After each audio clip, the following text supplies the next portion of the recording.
자, 이제 다니엘서가 1장부터 이제 10장까지 쭉 줄기차게 해내려오면서 요한계시록도 다루고 또 마태복음, 누가복음, 이 성경 신구약의 이 묵시록, 계시록에 관한 예언에 관한 얘기들을 다루면서 우리가 참 이 현 시대에 그것이 이루어지고 있는 실감하면서 좀 우리가 과거에 깨닫지 못했던 것을 많이 깨닫고 또 이제 새로운 깊이 있게 하나님의 말씀을 다루어 나가는데, 이 요한계시록과 함께 이 다니엘서는 구약의 계시록, 정말 구약의 묵시록. 근데 이걸 여러분들이 9장을 보면은 이제 마지막 70일에 69일에 하고 2000년 지나 마지막 한 일에 이 얘기를 제가 몇 차례 얘기했지 않습니까? 사실 그걸 보면서 놀라운 거예요. 아닥사스다 왕 때 성전 중공령 기원전 445년부터 483년이 지나서 69일에 지나서 한 기름 부음 받은 자 메시아가 와서 끊어진다, 십자가 달린다. 정확하게 AD 31년 예수님이 십자가 달린 것, 사실 그건 너무나 놀라운 얘기예요. 자, 그리고 창세기에 여러분 머두셀라가 969살 죽잖아요. 머두셀라 187세 라멕 낳고, 라멕 182세 노아를 낳아요. 합치면 369입니다. 거기에다 노아 600세, 홍수 터지는 거예요. 정확하게 노아 600세가 머두셀라 969살. 이거 보면 아주 참 소름 끼칠 정도로 1년의 오차도 없이 하나님은 정확하게 예언된 대로 심판, 머두셀라 죽을 때 심판이 임한다. 또 다니엘서에, 그런데 그거보다 더 놀라운 사건이 다니엘서 11장입니다. 다니엘서 11장을 여러분 집에서 읽어보세요. 뭔 얘기를 하는지 도무지 알 수가 없어요. 성경을 깨닫지 못하고 해석을 해주지 못하는요, 100번 아니라 1000번을 다니엘서 11장 읽어도 이해가 전혀 안 되는 것이 다니엘서 11장입니다. 산상수훈이나 마태복음 그냥 읽어 내려가면 되는 거예요. 근데 다니엘서의 11장 부분은요, 읽고 또 읽어도 이해가 안 되는 부분인데 오늘 다 뚫어주겠습니다. 핵심을 얘기하면 이게 세계사입니다. 성경을 보면요, 감탄이 되는 거예요. 예언과 함께 세계사의 모든 일을 이 다니엘이 374년 전에 다니엘이 예언을 합니다. 근데 374년 후에 일어날 일들이 정확하게 다 들어맞는 거예요. 이럴 수가 없어요. 오늘 이걸 보면서 우리들은 정말 하나님의 말씀이 역시 성령의 감동이다, 예언서다, 감동을 하게 될 겁니다. 세계사와 함께 우리가 훑어보는 시간을 가지겠습니다. 자, 함께 1절을 봅니다. 다니엘서 11장 1절 시작. 내가 또 메대 사람 다리오 원년에 일어나 그를 돕고 강하게 한 일이 있었느니라. 내가가 누굽니까? 이 다니엘서 10장에 가브리엘 천사가 나타나지요. 예, 가브리엘 천사입니다. 다니엘이 세일에 동안 기도했을 때 21일 만에 천사가 나타나는 그 가브리엘 천사예요. 네가 기도하기 위해서 하나님 앞에 작정하는 첫날 하나님이 나를 보냈다. 여러분, 우리가 1000번째 하나님 앞에 작정하는 첫날 이미 응답의 천사는 출발해서 우리에게 응답을 주시려고 오고 있습니다. 여러분, 우리가 강력한 기도로 하늘의 악령들의 세력을 여러분 쳐부수고 하늘의 미가엘 군단인 하나님이 정원 천사 군단을 보내고 가브리엘 천사를 보내고 영적인 세계를 하나님이 주관한다는 거예요. 근데 이 가브리엘이, 자, 이제 내가 가서 바사국을 칠 것이니, 바사국 뒤에서 역사하는 그 사단의 세력이 무너지면 한 나라를 주장하는 그 사단의 세력이 영적인 세계가 있는데 그게 무너지면 헬라군이 이룰 것이라. 여러분, 영계가 무너지면 육계가 무너지는 거예요. 우리가 기도하면 영적인 세계에 진동이 일어납니다.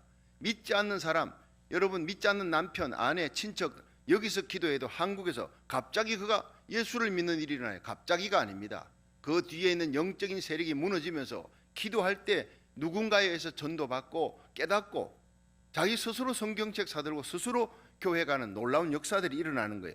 여러분, 나라, 가정 똑같습니다. 여기에서 10장 1절에 내가 또 가브리엘 천사가 메대 사람 다리오 원년에, 기원전 538년이에요. 다리오 원년에 일어나 그를 돕고 강하게 한 일이 있었다. 그러니까 바벨론이 무너지고 메대 사람 다리오가 들어섰던 이 얘기가 바로 다니엘서 5장 31절에 나오는 거예요. 바벨론 왕 벨사살 왕이 죽고 메대 사람 다리오가 나라를 얻었는데 그때 다리오 나이 62세였더라. 다니엘서 5장 31절에 그때가 기원전 538년이에요. 바벨론 무너지고 하나님께서 천사를 보내어서 천사 군단이 가브리엘, 미가엘 도와서 이렇게 한 나라가 바벨론 무너지고 메데바사가 들어서 그때 가브리엘 내가 도왔다 그러는 거예요. 하나님이 하셨다는 겁니다. 믿으시길 바랍니다. 여러분, 다리오 왕이 힘과 군대로 이긴 게 아니라 내가 영적인 세계에서 도와주었다는 거예요. 자, 그리고 2절을 봅니다. 시작. 이제 내가 참된 것을 내게 보이리라. 보라, 바사에서 또 새 왕이 일어날 것이요 그 후에 넷째는 그들보다 심히 부유할 것이며 그가 그 부유함으로 강화해진 후에는 모든 사람을 격동시켜 헬라국을 칠 것이며. 자, 이 얘기에서요, 바사에서 새 왕이 일어난다는 그대로 됐습니다. 바사의 다리오 왕 죽고 난 다음에 새 왕이 등장하는데 첫 번째가요 캄비세스, 두 번째가 스메르디스, 세 번째가 히스타스페스 1세입니다. 그런데 이 세 사람 말고 네 번째가 중요한, 네 번째가 크세르크세스 1세인데 이 사람이 기원전 486년에서 기원전 465년까지 통치합니다. 근데 이 사람이 누구냐면요, 이 네 번째 왕이 크세르크세스 1세가 아하수에로입니다. 똑같은 사람입니다. 이 아하수에로 하면 여러분 생각나는 게 누구죠? 에스더가 왕비가 되었을 때 그 남편이 아하수에로 왕이라는 거예요. 이 사람이요 굉장한 사람입니다. 네 번째 사람이 새 왕보다도 더 심히 부유할 것이다, 강할 것이다. 그가 그 부유함으로 강화해진 후에 모든 사람을 격동시켜 헬라를 칠 것이다. 이대로 된 거예요. 이 아하수에로 왕이 크세르크세스 1세가 100만 대군을 데리고 헬라를 치러 갑니다. 근데 실패해 버리는 거예요. 그때 그걸 쳐서 했다면 대단할 텐데 자기 힘이 강성해지니까 부유해지니까 50만 대군은 그 병참 부대 50만 합쳐서 100만을 끌고 헬라를 침공해가 4년을 준비해서 침공한 그때가 기원전 480년이에요. 헬라를 쳤다가 참패를 당하고 그때로 말미암아 바사국이 기울게 됩니다. 기울다가 헬라의 알렉산더 대왕하고 맞붙은 데가 살라미스 대전에서 맞붙어 가지고 그때 대패하고 그냥 바사 나라 무너져 버리고 헬라 나라 들어서는 거예요. 이게 세계사의 역사입니다. 자, 이런 얘기들이요 거의 159년 동안에 걸쳐서 이제 5절부터 39절까지는 159년에 걸쳐 가지고 남방왕과 북방왕, 남방왕, 북방왕 계속 얘기가 나옵니다. 그런데 설명을 들어보고 읽으면 이것이 이렇구나 깨닫고 나면 되게 재미가 있어요. 135개의 사건이 일어나는데 159년 동안 135개의 사건을 이미 374년, 그 사건이 일어나기 374년 전에 예언을 해버린 게 다니엘이에요. 이 예언이요 너무 기가 막히게 135개의 사건이 하나도 틀리지 않고 다 맞아 떨어졌으니 역사학자들이 이건 이럴 수가 없다, 다니엘서 이거 거짓말이야, 역사의 뒤에다가 일어난 사건을 놓고 그렇게 썼던 거지, 이게 이런 식으로 135개의 사건을 이 엄청난 사건을 374년 전에 예언을 했단 말이냐, 거기 신이 아니고 왜 이럴 수 있느냐. 그렇지요, 하나님이 성령으로 감동시켜서 쓴 거니까. 이걸 보면요 예수님이 456번 온다 예언대로 됐고 1517번 이 땅에 재림한다, 반드시 이루어질 줄 믿으시기 바랍니다. 이걸 읽으면서 더더욱 800% 확신이 생기는 거예요. 예수님은 반드시 오신다, 반드시 이것을 한 나라의 흥망성쇠를 한 왕을 일으키고 패하고 하는 것, 이렇게 구체적으로 예언해놓고 이렇게 구체적으로 정확하게 맞아떨어질 수가 없어요. 그럼 분명히 짐승 등장, 성전, 예루살렘 성전 세워지고 여러분 전 세계가 이제는 그 적그리스도의 세계 단일 정부로 들어가고, 그리고는 후 3년 반 끝에 예수님이 재림하고 적그리스도를 잡아 거짓 선자 잡아 지옥에 쳐넣는다. 계시록 19장 예수님의 재림은 반드시 오고 천년왕국은 이루어지고 새하늘 새 땅은 반드시 이루어지고 예수 그리스도에게 붙었던 어린 양 예수 어디까지 가든지 따라가는 그리스도의 신분은 주님과 함께 영원한 영광을 얻게 된다는 거. 할렐루야. 다니엘서 11장 읽으면서 그걸 내다봐야 되는 거예요. 이게 세계의 역사를 이렇게 야 이거 374년 전에 이걸 예언하는 이걸 이루어서 감탄만 하는 게 아닙니다. 이 얘기의 끝은 예수님의 재림의 포커스를 맞추고 있는 거예요. 세상 역사 돌아가는 모든 것은 하나님이 주관하신다 믿으시기를 바랍니다. 하나님의 절대 주권 속에 한 나라의 흥망성쇠, 교회도 마찬가지, 가정도 마찬가지, 우리 인생의 생사화복은 우리 하나님이 잡고 계십니다. 믿으시길 바랍니다. 코로나 바이러스 겁낼 거 아무것도 없다는 거예요. 참새 한 마리 하나님 허락 없이 떨어지지 않는데 우리가 기도하면 이 모든 재앙도 하나님이 사라지게 할 줄로 믿으시기 바랍니다. 믿음의 역사가 일어나는 거예요. 자, 그러면 이제 3절을 한번 보겠습니다. 자, 3절을 시작. 장차 한 능력이 있는 왕이 일어나서, 이 누구죠? 헬라의 알렉산더 대왕이에요. 바사나라하고 크세르크세스하고 살라미스 전투에서 이겼잖아요. 근데 그 힘으로 일어나서 큰 권세로 다스리며 임의로 행하리 알렉산더 대왕의 얘기입니다.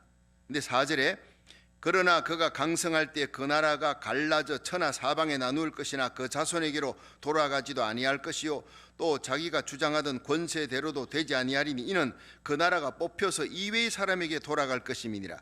자, 여러분, 이미 우리들은 기존 제가 말씀을 이렇게 가지고 헬라의 알렉산더 대왕이 죽었다, 33세의 젊은 나이에 죽었다, 갑자기 죽고 난 다음에 나라가 몇 개로 갈라졌대요? 4개로 갈라졌다. 이미 설명이 다, 기초적인 설명은 다 했지 않습니까? 4나라로 갈라졌을 때 4장군입니다.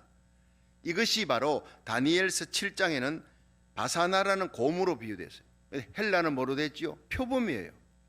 이 표범이요, 헬라인데 머리가 4개, 머리가 4개. 알렉산더 대왕이 죽고 4개의 머리가 4장군으로 갈라지는 거예요. 프톨레미, 셀류커스, 안티파트, 리시마쿠스. 자, 프톨레미는 애굽을 다스리는 왕조입니다. 셀류커스 장군이 시리아 북방입니다. 이제 프톨레미 남방왕이고 셀류커스가 북방왕이다. 그렇게 딱 머릿속에 넣어놓고 성경 읽으면 굉장히 쉬워지는 거예요. 남방왕이 어떻고 북방왕이 어떻고, 이렇게 다니엘이 예언하는 그 얘기가 쉽게 풀려갑니다. 그 다음 안티파트는 헬라, 마케도니아 다스리고 리시마쿠스는 트리키아를 다스리는데 뭐 그 두 나라는 별 볼 일 없어요. 중요한 게 남방왕 애굽 뭐지요? 프톨레미. 그리고 또 어떤 때는 퍼자를 묵음으로 해가지고 그냥 톨레미 왕조 이렇게 얘기하기도 합니다. 그런데 북방왕은 시리아 쪽입니다. 셀류커스입니다. 한번 따라합시다. 프톨레미, 셀류커스. 프톨레미는 남방왕, 북방왕은 셀류커스. 이 알렉산더 대왕이 죽고 난 다음에 네 장군의 두 사람이, 프톨레미, 셀류커스, 이 두 사람의 왕조가 엎치락 뒤치락 하면서 150년의 역사에서 일어나는 사건들이 그 다음부터 5절부터 쭉 뒤에 일어나는 일이다. 그렇게 생각하고 읽으면요, 이해가 아주 쉬운 세계사라, 그렇게 일어난 일이 되는 겁니다. 자, 그런데 여기 5절에 보면요, 그 프톨레미 1세부터 5절부터 프톨레미 1세, 2세, 3세, 4세까지 나갑니다. 그 다음에 셀류커스 왕조의 시리아 안티오코스, 셀류커스 왕조 1세, 2세, 3세, 셀류커스 왕조 4번째 안티오코스 에피파네스 4세가, 이 사람이 그 유명한 예루살렘을 회파시키고 이스라엘 대학살시킨 그 적그리스도의 그림자가 등장합니다. 이것이 이제 21절부터 39절까지 미리 읽어보시면, 아, 목사님이 아침에 얘기했던 이 안티오코스가 바로 이 인물, 셀류커스 왕조의 이 안티오코스 4세가 21절부터 드러나는구나.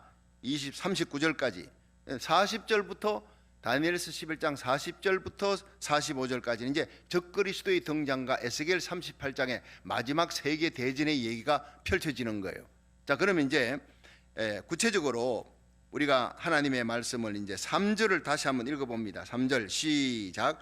장차 한 능력이 있는 왕이 누구라 그랬죠? 알렉산더 대왕이 일어났어요. 큰 권세로 다스립니다. 기원전 333년에 일어나 바사국을 치서 이겼죠. 큰 권세로 임의로, 대단하지요 알렉산더 대왕이. 근데 4절에 그 나라가 강성할 때에 그 나라가 갈라져 천하 사방에 네 장군에 의해서 나누어집니다. 사방으로 나누어지는데 그 자손에게, 알렉산더에게 두 아들이 있었는데 그 두 아들에게 이 나라가 가지 않는 거예요. 참 기가 막힌 이 역사를, 세계사를 이게 정확하게 다니엘이 알아맞혔어요. 물론 성령으로 다 예언한 거죠. 알렉산더에게는 첫째 아내가 바루신나인데 바루신나에게서 난 아들이 허큘레스예요. 암살당해 죽습니다. 살해당합니다. 그리고 알렉산더가 죽고 난 다음에 알렉산더의 둘째 아내가 록산나가 낳은 아들이 있습니다. 알렉산더 2세, 이것도 역시 살해당합니다. 그러니까 알렉산더 두 아들은 전부 살해당해 죽고 네 장군에 의해서 나라가 갈라진 게, 이게 세계사입니다. 그대로 된 거예요. 자기 자손에게 돌아가지 않고 자기가 주장하던 권세대로 되지 않아. 여러분 인간은 다 여러분 세계 임금들 왕들 자기 뜻대로 되어지지 않습니다. 죽고 난다면요. 정성이 살아있을 때 정성 집에 개가 죽었다면 막 문전성시로 몰려와도 정성 죽었다면 한산하다는 얘기. 예, 권불 10년입니다. 세상 권세 헛되고 헛되다. 공술의 공수거라는 얘기죠. 알렉산더 죽고 나니 그 아들들 다 암살시켜버리고 나머지 네 장군이 다 나라 갈랐다는 거죠. 그 다음에 이제 5절부터 39절까지가 이제 남방왕 북방왕의 전쟁으로 들어갑니다. 자, 5절 시작. 남방왕은 강할 것이나 그 군들 중에 하나는 그보다 강하여 권세를 떨치리니 그 권세가 심히 클 것이요. 자, 몇 해 후에 그들이 서로 맹약하리니. 자, 이제 5절을 먼저 설명하겠습니다. 여러분, 이 5절에 남방왕 할 때 이거는 프톨레미 1세입니다. 프톨레미 1세가 아주 강한데 그보다 더 강한 이 사람이 나오는데 이 사람이 프톨레미 2세입니다. 프톨레미 1세 아들이 프톨레미 1세가 기원전 323년부터 기원전 285년까지 다스렸는데 프톨레미 2세가요 기원전 285년부터 기원전 246년까지 이 남방 애굽을 다스렸던 프톨레미 2세를 잘 이제 여러분 입력해 놓고 강한 사람이 권세를 떨치는데 어느 정도 권세냐? 그가 몇 해 후에 맹약한다. 어디하고 맹약하느냐 하면은요 북방왕 시리아 그 안티오코스 그쪽하고 이제 셀류커스 하고 이제 맹약을 합니다. 자, 이 6절에 한번 읽어보겠습니다. 시작. 몇 해 후에 그들이 서로 맹약하리니 곧 남방왕의 딸이 북방왕에게 나아가서 화친하리라. 그러나 이 공주의 힘이 쇠하고 그 왕은 서지도 못하며 권세가 없어질 뿐 아니라 이 공주와 그를 데리고 온 자와 그를 낳은 자와 그때 도와주던 자가 다 버림을 당하리라. 이게 뭔 얘기인지 6절 읽어봐도 100번 읽어도 모릅니다. 근데 이게 역사 속에 이루어진 거예요. 자, 이리 보세요. 당시에 남방왕은 프톨레미 1세라 그랬죠. 근데 프톨레미 2세가 강성한 힘을 얻었습니다. 이때 프톨레미 2세가 강력한 힘을 갖고 이 북방왕 셀류커스보다도 더 강한 거예요. 그래서 셀류커스는요 남방왕 이 프톨레미 2세의 눈치를 보고 있는 거예요. 그런데 이 셀류커스가 당시에 어려움을 당했습니다. 북방왕 셀류커스 1세가 안티고누스라고 하는 장군이 옛날 바벨론 망했던 그 바벨론 지역을 다시 추스려 갖고 장군으로서 이렇게 다스리고 있는데 이 사람에게 쫓겨서 셀류커스 1세가 애굽 땅으로 남방왕에게 망명 온 거예요. 망명을 더부살이 하고 있는 거예요. 근데 잘 도와줬어요. 이 남방왕 프톨레미 2세가 셀류커스 1세를 이렇게 망명 왔으니까 안티고누스 장군에 의해서 공격당하고 피해가지고 망명 오니까 잘 돌봐줬어요. 그래서 이제 애굽의 도움으로 다시 옛 고토를 회복하게 됩니다. 자, 회복해서 소아시아에서 인도까지 막 이렇게 강성해지는 거예요. 그러니까 이제 남방왕의 도움을 받았던 이 북방왕이 이제 남방왕하고 세력 다툼으로 경쟁 상대가 돼버린 거예요. 이해하시겠죠? 자, 그래서 이 남방왕의 이 프톨레미 2세가 생각을 했습니다. 자기 딸을 줘가지고 사위 삼아야 되겠다. 정략 결혼으로 보내는데 이 딸인 이름이 뭐냐면 베로네카입니다. 베로니케. 이것이 기원전 252년에 일어난 일이에요. 기원전 252년에 프톨레미 2세가 자기 딸 베로니케를 시리아 이 북방왕 당시 안티오코스 2세에게 정략 결혼을 보냈어요. 그때 이제 안티오코스 2세에게는 부인이 있었습니다. 본처가 라우디게아라고 하는 부인이 있었는데 이 남방왕이 보내면서 내 딸 베로니케를 본부인으로 삼아라. 그럼 네 지금 있던 이 본부인 라우디게아는 어떻게 해요? 이혼해. 이렇게 돼버렸어요. 자, 이러니까 이런 웃기는 얘기가 남방왕이 권세가 있으니까 근데 권세가 크니까 북방왕이 꼼짝없이 그 얘기를 듣고 자기 부인과 울면서 이혼해버린 거예요. 어쩔 수 없이 사랑하는 여인이지만 이렇게 해가지고 남방왕의 이 힘에 의해서 눌려갖고 이혼하고 베로니케하고 결혼해가지고 애를 낳았습니다. 자, 그런데 몇 년 후에 이 남방왕의 애굽 땅에 프톨레미 2세가 병으로 갑자기 죽었어요. 그러자 이 시리아의 안티오코스 2세가 자기 부인을 데리고 오는 거예요. 예. 그리고 자기 부인을 데리고 와가지고 내가 미안하다 어쩔 수 없이 이렇게 됐다 하니까 자 부인이 들어와가지고요 자기 남편 죽여버려요. 베로니케도 죽여버려요. 베로니케하고 자기 남편하고 사이에서 낳았던 그 아들도 독살해버려요. 안티오코스 3세도 죽여버려요. 자, 이런 일들이 일어났습니다. 실제로 그것을 얘기하고 그 남방 왕이 보냈던 프톨레미 2세가 자기 딸 공주 베로니케를 보냈는데 그냥 보내겠습니까? 잘 도와주라고 주위에 이제 호위대들, 돕는 사람들을, 신하들을 붙였는데 그 사람들까지 라우디게아가 다 죽여버렸어요. 이렇게 여자가요 하늘 품으면 이렇게 온유에 서리빨 맺힌다고. 자기 남편이 미안하다 데리고 왔지만은 절치부심 가슴에 독심을 품고 있다가 어떻게 네가 나를 버릴 수 있냐 해가 자기 남편 독살해버리고 베로니케도 죽여버리고 그 사이에서 난 애도 죽여버리고. 자, 그리고는 라우디게아가 자기 아들 셀류커스 켈리니커스를 왕으로 세웁니다. 이 얘기가 바로 6절 이 얘기라 이 말이에요. 그러고 난 다음에 6절 다시 한번 읽어보세요. 시작. 몇 해 후에 그들이 서로 맹약하리니, 프톨레미 2세하고 그 다음에 이게 안티오코스 2세 시리아 안티오코스 2세가 맹약 화친하는 거예요. 근데 남방왕이 힘이 세니까 그 딸 베로니케를 북방왕에게 안티오코스 2세에게 화친하고 줬어요. 정략 결혼했어요. 이 공주 베로니케가 갑자기 아버지가 죽어버렸어요. 힘이 쇠해지고 그 왕도 서지 못했어요. 프톨레미 2세도 죽었어요. 권세가 없어질 뿐 아니라 이 공주 베로니케와 그를 데리고 온 자, 함께 왔던 사람, 그를 낳은 자, 그때 도와주던 자 다 버림을 당해. 누구에게? 라우디게아에게, 원래 본처에게 죽임을 당했다. 이게 역사 속에 일어났던 일입니다. 이걸 알고 성경을 읽으면 아 그렇구나 하지, 모르고 읽으면요 1000번 만번 읽어도 이건 이해가 안 되는 부분이죠. 이제 이해됐죠? 자, 넘어갑니다. 7절 재밌습니까? 이거 재밌습니다. 알고 읽으면요. 7절 시작. 그러나 이 공주의 본족에서 난 자 중 하나가 그의 위를 이어 북방왕의 군대를 치러 와서 그의 성에 들어가서 그들을 쳐서 이기고. 차, 이 기가 막힌 게요. 자, 이 공주의 본족이 어디입니까? 베로니케의 본족은 애굽이잖아요. 프톨레미 자기 아버지 죽었는데 그 동생이 이제 왕이 됐어요. 프톨레미 3세지 않습니까? 그 동생이 자기 누나가 시리아의 시집가가 정략 결혼했는데 거기서 죽었다. 라우디게아의 전 왕비에 의해서 죽었다는 소식을 듣고 절치부심 군대를 모읍니다. 그래가지고는 원수 갚으려고 기회를 노리다가 대군을 일으켰어요. 그 시리아를 칩니다. 그때 이 시리아의 왕이 라우디게아의 아들 셀류커스 켈리니커스라고 했죠. 패합니다. 프톨레미에 의해가 프톨레미 3세가 치고 올라와 가지고 공격해서 초토화를 만들어요.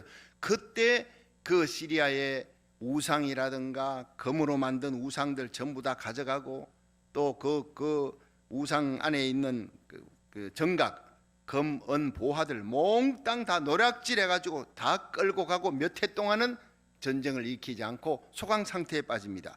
요 얘기가 바로 7절부터 9절까지 나오는 거예요. 7절. 자, 그리고 다시 한번 읽어봅니다. 시작.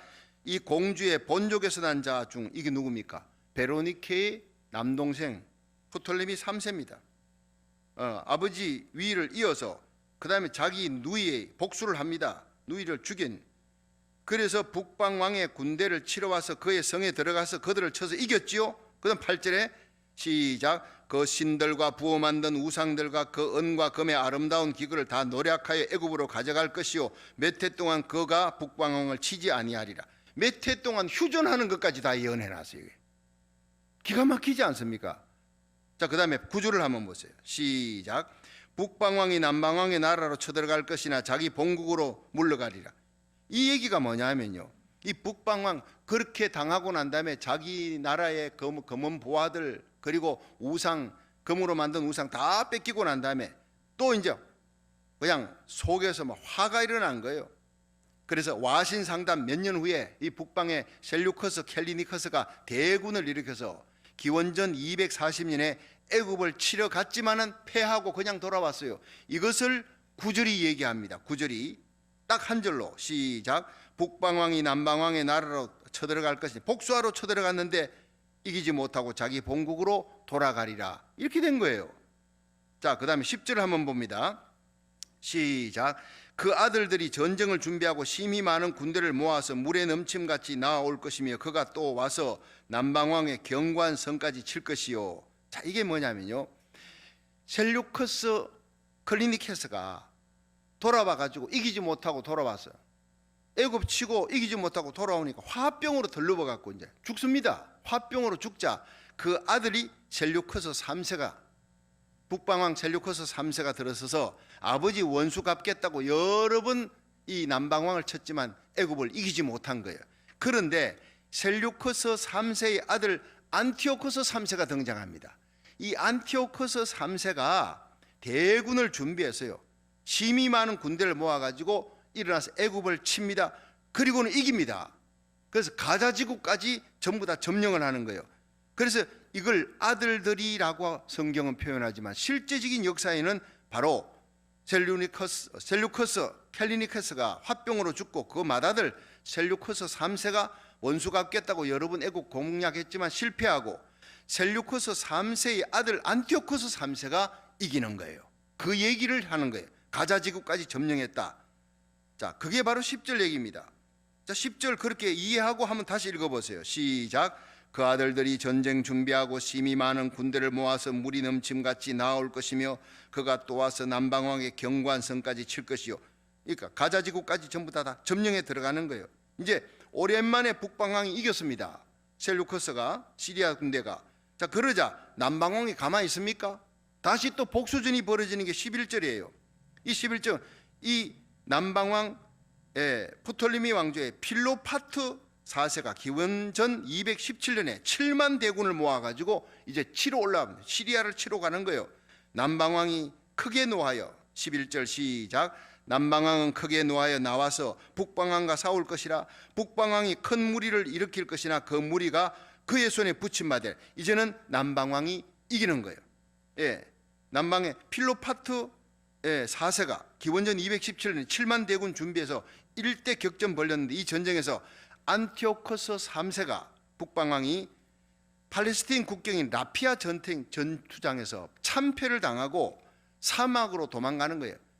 그래가지고 구사일생으로 도망가가지고 살았습니다. 그때 이 필로파트 남방왕이, 애굽의 왕이 계속 쳐서 이겼으면요 완전히 시리아는 끝내버리는 거예요. 그때 그걸 치지 못하고 자기가 마음이 우쭐해지고 교만해져가지고 여기서 멈춰버렸어요. 이것을 실책을 얘기하고 있는 것이 바로 11절입니다. 11절. 자, 다시 한번 읽어봅니다. 남방왕은 크게 노하여 나와서 북방왕과 싸울 것이라. 북방왕이 큰 무리를 일으킬 것이나 그 무리가 그의 손에 붙임바 되리라. 그래서 12절, 그가 큰 무리를 사로잡은 후에 그 마음이 스스로 높아졌대요. 우쭐해져가 교만해져가 수만 명을 엎드릴 수 있는데, 북방왕을 다 쳐서 완벽하게 전쟁을 끝낼 수 있는데 그렇게 하지 못하니까 그 세력은 더하지 못할 것이요, 남방왕이 여기서부터 쇠퇴해지기 시작합니다. 기회를 놓쳐버린 거예요. 13절에 북방왕은 돌아가서 다시 대군을 전보다 더 많이 준비하였다가 몇 해 후에 대군과 많은 물건을 거느리고 오리라. 자, 그러니까 이제 북방왕이 사막으로 도망쳤던 사람이 이제 안티오코스 3세잖아요. 그가 절치부심 준비해가지고 다시 공격해 들어갑니다. 이기는 거예요. 자, 이게 엎치락 뒤치락 엎치락 남방왕 북방왕의 싸움이 계속 이렇게 되는 장면들이 여기 나타나지 않습니까? 근데 14절 보세요. 그때 여러 사람이 일어나서 남방왕을 칠 것이요 내 백성 중에도 강포한 자가 스스로 높아져서 이상을 이루려 할 것이나 그들이 도리어 넘어지리라. 이게 뭐냐면요, 당시에 이 이스라엘, 이제 드디어 이스라엘 얘기가 나옵니다. 남방 북방 얘기 끝나고 이스라엘은 어디에 속했느냐? 남방왕에게 속했어요. 애굽. 근데 애굽이 그 이스라엘 다스리기 위해서 스코파스 대장의 수비대를 보냈어요. 쉽게 말하면 총독부를 보내갖고 수비대가 이 이스라엘 다스리고 있는데, 이 스코파스 대장이 이 예루살렘을 부흥을 위해서, 성전 세우고 예루살렘 부흥을 위해서 굉장히 이스라엘 사람들을 잘해줬어요. 근데 이스라엘 사람들이 배반한 거예요, 스코파스 장군은. 왜냐하면 남방왕을 치기 위해서 북방왕이 이제 공격해 들어오잖아요. 복수전으로 공격해 들어오니까 이제 우리가 이걸 기회로 시리아 군대, 북방왕을 힘입어서 이 스코파스 군대를 몰아내자. 사실 이것이 스코파스 장군의 입장에서 보면 굉장히 괘씸한 배신이잖아요. 자기가 식민지하지만 굉장히 잘해줬던 장군으로 역사에 기록되고 있는데 스코파스 장군을 몰아내려고 그렇게 시리아 군대를 도와줬어요. 자, 그러니까 14절에 요 얘기를 14절에 얘기하고 있는 거예요. 그때 여러 사람이 일어나 남방왕을 칠 것인데 내 백성 중에, 이스라엘 백성 중에도 강포한 자가, 여기 비겁한 자가, 은혜를 모르는 자가 스스로 높아져서 이상을 이루려고, 그래서 북방 왕의 힘을 입어, 시리아 힘을 입어서 남방의 스코파스 군대를 몰아내려 하지만 도리어 넘어지리라. 뜻이 이루지 못한다는 거예요. 이걸 설명을 안 하고 읽으면요 100번 봐도 모른다니까. 그렇죠? 그런데 이제 15절에 시작. 이에 북방왕이 와서 토성을 쌓고 견고한 성읍을 취할 것이요 남방 군대는 그를 당할 수 없으며 또 그 택한 군대라도 그를 당할 힘이 없을 것이다. 그래서 이제 이 스코파스 군대가 북방왕 시리아가 막 쳐들어오니까 이 요단강 상류 쪽에 거기다가 피나냐라고 하는 그런 어떤 도성이 있는데 거기 요새에서 싸우지만 이기지 못하고 시돈성으로 피해갔고, 시돈성이 좀 강한 성이니까 그 성에 피해갔고 북방 시리아 군대와 싸우지만 시리아 군대가 기원전 198년에 토성을 쌓고 함락을 시켜버려요. 스코파스 군대를 물리쳐서 이깁니다. 그 다음부터는 이제 남방이 힘을 쓰지 못하고 북방왕 시리아 셀루커스 왕조의 파워가 시작되는 거예요. 그래서 프톨레미 시대가 끝나고 셀루커스 시대가 오면서 그 셀루커스의 왕조에 여러분 안티오코스 4세 에피파네스가 등장하는 것이 21절부터 등장하게 됩니다. 이해되겠습니까? 이해가 잘 안 돼도 제가 했던 얘기를 다시 오늘 온라인으로 올렸던 거 다시 한번, 이것은요 다시 듣고 성경을 다시 봐야 될 얘기이기 때문에 저도 공부를 엄청 했습니다. 이거 새벽에 일어나가지고요 다른 때보다 1시간 더 먼저 일어나가 다시 연구를 하고 세계사하고 같이 이걸 찾아야 되니까 그렇게 해가지고 했기 때문에 여러분이 오늘 메시지는 다시 제 설교를 듣고 온라인을 놓고 틀어보면서 두세 번 반복해서 보면서 봐야지 이해가 될 거예요. 그러나 분명한 사실은요 여기에서 이제 13절부터는 다시 제가 내일 말씀을 전하겠습니다. 오늘 시간이 벌써 다 됐기 때문에 여기 중요한 메시지는 인간의 뜻대로 되어지는 것은 아무것도 없다. 인간의 흥망성쇠, 한 나라의 흥망성쇠는 누구 손에 달렸다? 하나님의 손에 달렸다. 그러니까 374년 전에 이 다니엘이 374년 후에 일어날 일을, 남방왕 북방왕의 싸움 159년간의 싸움에 135가지 일어난 일들을 이렇게 제가 빨리빨리 설명했지만 이런 것들이 전부 다 135개의 사건이 이게 완벽하게 100% 다 이루어졌다는, 이건 정말 소름 돋는 일 아닙니까? 이것이 하나님의 말씀이라는 거예요. 그러니까 하나님의 말씀은 1.1핵이라도 변함없고 이것은 허황한 환상의 얘기가 아닙니다. 요한계시록도 다니엘서도 분명히 이루어집니다. 반드시 그것이 이루어지는 때가 옵니다. 그것이 바로 이때입니다. 마지막 때에 일어나리라. 마지막 때가 바로 우리가 지금 살고 있는 이때라고요. 그러므로 우리는 정신 차리고 깨어 건신하면서 인간의 복수전 별거 없어요. 결국 그 인간이 죽고 나면 쇠해지고 복수전 해도 인간은 공술의 공수고 인간사의 허망함을 보여주는 겁니다. 맨날 싸우다가 전쟁하다가 죽고 그러는데 마지막에 승리하는 분은 누구냐? 바벨론, 메데바사, 헬라, 로마, 부흥 로마에도 뜨인 돌 만세만석 예수 그리스도가 마지막에 승리자가 될 줄로 믿습니다. 그 나라는 영원한 나라라는 거예요. 우리가 예수를 믿는다는 것이 이렇게 행복할 수가 없어요. 왕 대신 예수를, 우리가 한 나라의 왕이 되어도 진시황 보세요. 그는 안 죽으려고 불로초 구하려고 동남 동료를 그렇게 보냈지만 돌아오지도 않아. 동남만 보내지 동료까지 보내서는 결혼하고 안 돌아오지. 불로초가 어디 있습니까? 여러분, 안 늙고 안 죽으려고 그렇게 발버둥 치지만 결국 진시황도 죽었어요. 바벨론 왕 느부갓네살 다 죽었어요. 권세자들 알렉산더, 나폴레옹 다 죽어요. 영원히 죽지 아니하는, 영원히 그 권세가 영원한 예수 그리스도를 나의 구주로 믿고 우리가 그리스도의 신부라 예수를 구주로 믿는 우리들은 이 세상 돌아가는 모든 것들을 보며 부러워할 것도 두려워할 것도 없어요.